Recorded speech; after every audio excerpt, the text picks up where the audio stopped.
comment. The Bills lost, but they played well. Since my Giants have so deserted me, now I go to the AFC where I'm a Bills fan. Okay.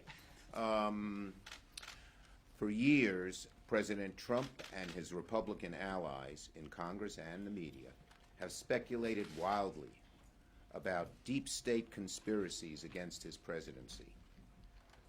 They're based on the claim that the FBI opened an investigation into the president's campaign with political motives.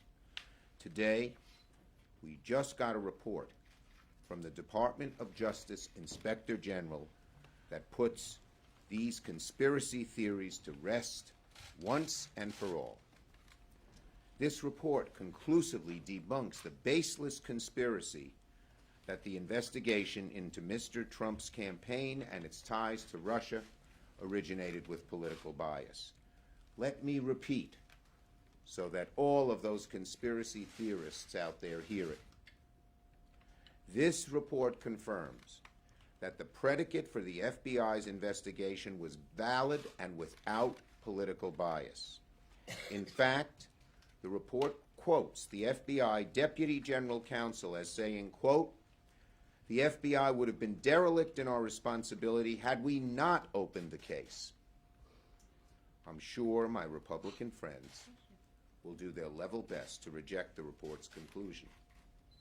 But FBI Director Wray, appointed by President Trump, has already embraced the central finding of the report.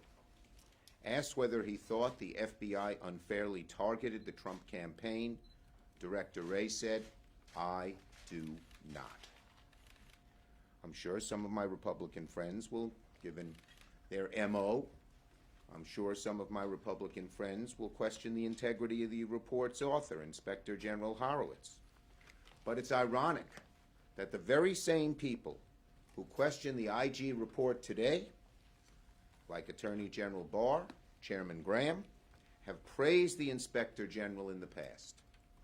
AG Barr said last week, Horowitz is, quote, "a fiercely independent and superb investigator." Then Attorney General Barr ought to accept this fiercely independent and superb investigator's conclusions. Chairman Graham earlier this year wrote that, quote, "he has the utmost confidence in his integrity, fairness, and impartiality." Senator Graham ought not, because the IG issued a report whose conclusions he doesn't like, ought to not question what he upheld last week, the integrity, fairness, and impartiality of Inspector General Horowitz. The bottom line is clear. The IG report, written by someone who Republicans repeatedly praised, embraced by the Trump-appointed FBI director, shows there is no bias for the president's absurd claim that the investigation into his campaign was a hoax or a conspiracy against him. Now, this report comes at an important time. Republicans on both sides of the Capitol have engaged in a new defense of the president, this time developed by Vladimir Putin, that Ukraine, not Putin, interfered in the 2016 elections. It doesn't matter that it's been debunked over and over again by independent fact-checkers in the media, by the Mueller report, by testimony under oath, including by senior officials currently serving in the Trump administration, and again by the IG report today. The president's defenders have repeated this conspiracy anyway, including, shamefully, several of my colleagues in the Senate. In an effort to protect the president at all costs, the grand old party in the Senate has become the conspiracy caucus. One conspiracy theory after another, none of them with basis in fact. It's no laughing matter. These conspiracies are not harmless. They are sinister, they are insidious, they damage our democracy.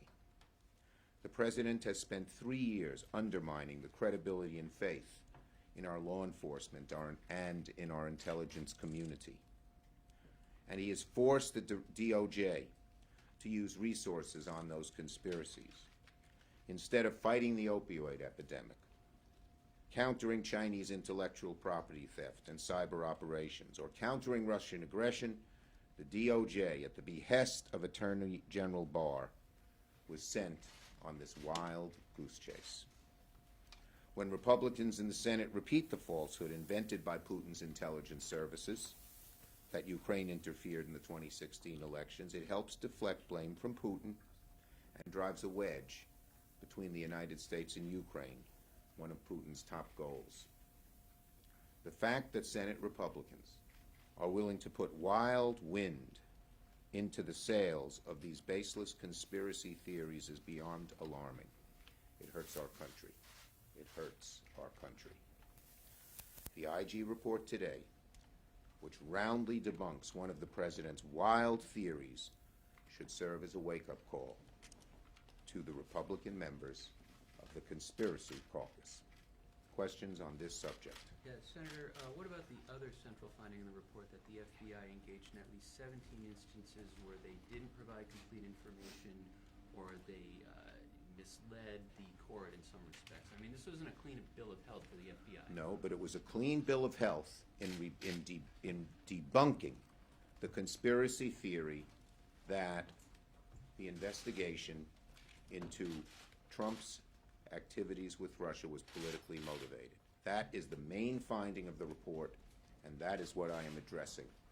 Are you troubled by that? Yes. Can you talk about, are you concerned that Durham is continuing to investigate? He clearly disagrees with Horowitz, had a statement today, as well as the Attorney General's statement. You know, when Attorney General Barr picked Durham, I was skeptical, because Attorney General Barr has proven to be a mouthpiece for President Trump and his wrongdoing, not a enforced rule of law Attorney General. And Durham's statement today confirms it. If Durham were so non-political, he never would have issued that statement. Is there any legislation that you would consider based on this report today? Not at the moment. Okay. Can I ask you about impeachment and just the... One question. The hearing is obviously happening today. They seem to be going very quickly. They could vote as soon as next week. Have you started any conversations with Majority Leader McConnell on how a trial will look, and when do you expect that to start? Would it start Well, I the new think year? it's premature to do that until we see what the House actually produces.